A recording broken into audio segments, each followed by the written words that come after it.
করছে। আজকে কারা তারা কারা? আমরা অবশ্যই তাদের নাম শুনেছি। তাদের একজন হলো হিন্দুদের পুরোহিত, তার নাম কি রামগিরি মহারাজ। সে যে কটূক্তি করেছে আমাদের মুখ থেকে বলা কখনোই সম্ভব হবে না। তাকে সাপোর্ট দেওয়ার জন্য এই পৃথিবীর নেতা নীতিশ রানে তাকে সাপোর্ট দিয়েছে। অবশ্যই কি আছে যখন ফ্রান্সে আমাদের নবীকে নিয়ে মেট্রো কথা বলেছিলেন, আমরা ঠিক আজকে জামতল বাজারে আমরা মানববন্ধন করেছিলাম, বিক্ষোভ মিছিল করেছিলাম। তাই আমি আপনাদেরকে উদারতা আহ্বান জানাবো আজকের মানববন্ধন থেকে, যখন আমার নবীর সামনে কঠোর প্রতিবাদ জানাবেন। যদি আপনারা আজকে আমরা যারা নবীর পক্ষে দাঁড়িয়েছি আমাদের অবশ্যই মরতে হবে। আমরা যে নবীর পক্ষে কথা বলছি আমরা যে মরবো, আশা করে আমাদের মৃত্যুর পরে আমার নবী আজকের কথা বলার কারণে আমাদের পক্ষে দাঁড়াবেন, আমাদের জন্য সমাজকে হবেন। আমি আপনাদের কথা আহ্বান জানিয়ে দিয়েছেন আল্লাহ রসুলের মহব্বতের জন্য, এই জবান এই প্রাণ জীবন দিয়েছেন রসুলের জন্য, এমন সৃষ্টি জগৎ সৃষ্টি করেছেন রসুলুল্লাহর জন্য। আর সেই রসুলের জন্য নিজের জীবন বাজি রেখে একটা স্লোগান দিব, আমরা সেই রসুলের জন্য কথা বলবো। রসুলের বিরুদ্ধে যে বা যারা কথা বলবে, কে ডাক দিবে সেটা নয়, আমরা আসবো। যেমন আপনারা জানেন ফ্রান্সে যখন রসুলুল্লাহর বিরুদ্ধে আচরণ করেছিল, ঠিক এই জায়গাতে আমরা এই মানববন্ধন করেছিলাম। আমি গুনাহগার, আপনাদেরকে ডাক দিয়েছি, কাউকে ফোন করে দাওয়াত করার সুযোগ পাই নাই। শুধু আমি ডাকছি রসুলুল্লাহর প্রেমের জন্য, আপনারা সাড়া দিয়েছেন রসুলের প্রেমে, আমাকে ভালোবেসে নয়। তবে মনে রাখবেন, যখন আবার যে রসুলুল্লাহর বিরুদ্ধে দাঁড়াবে, রসুলের ইজ্জতের ব্যাপারে যারা দাঁড়াবে, তাদের কোনো ছাড় নাই।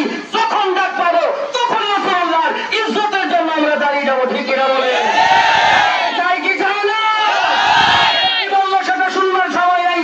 দুঃখের সাথে একটা কথা আপনাদেরকে জানিয়ে দিয়ে যাই, ঈদ মিলাদুন নবীর জুলুসে আমরা যেইভাবে নবীর প্রেমে জুলুস করেছিলাম, ঠিক রসুলুল্লাহকে গালি দেওয়ার পর এই জুলুস আজকে আনন্দ জুলুস নয়, আজকে মুসলমানদের করে যায় আগুন লাগানো হয়ে গেছে। ঠিক কিনা? সেই রসুলের প্রেমে যখন রসুলকে বাঙ্গালে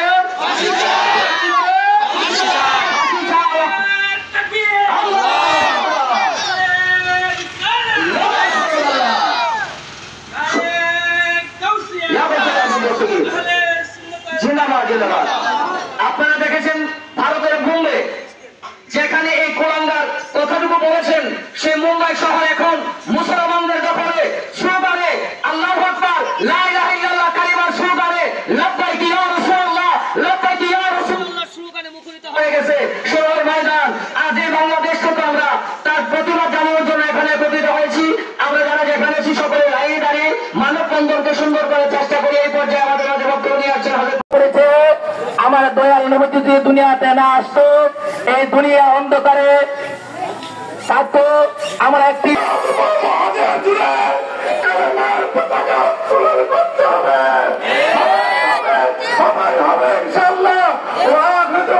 কুটুক্তি করার সাহস পায়, কোনো ভিত্তি নেই। তারা অত্যন্ত নির্লজ্জ, বেহায়া, সাহস সন্তান, কথা ঠিক কিনা? এদের কোনো ব্যক্তিগত পরিচয়, কথা ঠিক কিনা? বাংলার জমিনে কোন মায়ের সন্তান যদি এটা নিয়ে কুটুক্তি নিয়ে তামাশা করে, তাকে বিন্দু পরিমাণ ছাড় দেওয়া হবে না, কথা ঠিক কিনা? আমরা এখানে যে দাঁড়িয়েছি আপনারা সবাই জানেন, হিন্দু পুরোহিত যিনি রামগিরি মহারাজ, যিনি আমাদের নবী হযরত মুহাম্মদ সাল্লাল্লাহু আলাইহি সাল্লামকে কটূক্তি করেছেন। আমরা বলতে চাই, যিনি আমাদের প্রাণের নবী, আমাদের ঈমানের মূল, যেই নবীর উপরে কটূক্তি করেছেন, তাকে যেন অতি সত্ত্বই গ্রেফতার করে ভারতের রাজদরবারে ভারতে গ্রেফতার করে তাকে যেন ফাঁসি কাস্তে ঝোলানো হয়। সবাই বলে ঠিক আছে কিনা? শুধু তাই নয়, এই সেইখানে বিজেপি নিষেধরাম তিনি এমন একটি বক্তব্য দিয়েছেন যে যে মুসলমান আমাদের ভারতের মধ্যে আছে তাদের সবাইকে মসজিদ থেকে হাজির রয়েছি। যিনি আমাদের জানের জান, যিনি আমাদের প্রাণের প্রাণ, যিনি আকান্দরে মাওলা, যিনি তাজদারে মদিনা, যিনি নূরে খুদা, যিনি নূরে মুজাসসাম, যিনি সাইয়্যিদুল আম্বিয়া নবী মুহাম্মদ রাসূলুল্লাহ সাল্লাল্লাহু তাআলা আলাইহি ওয়াসাল্লামের উপরে শুধু ভারতের বিজেপি নয়, যারা নাকি আমার নবীজির উপরে বিভিন্ন ধরনের কথাবার্তা বলবে, তাদের জন্য আমরা সমস্ত মুসলমান জীবন দিয়ে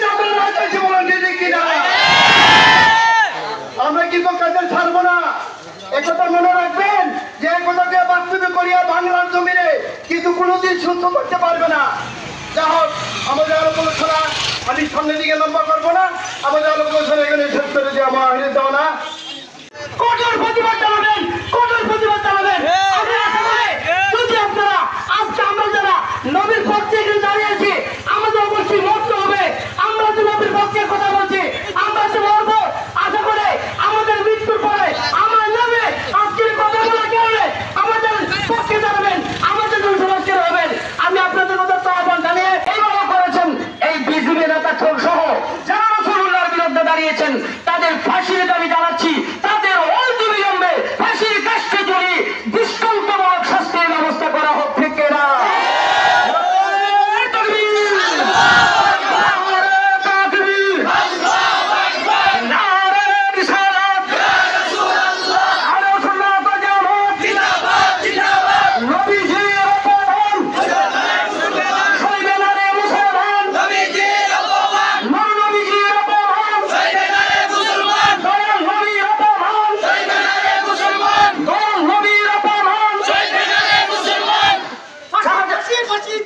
নবীর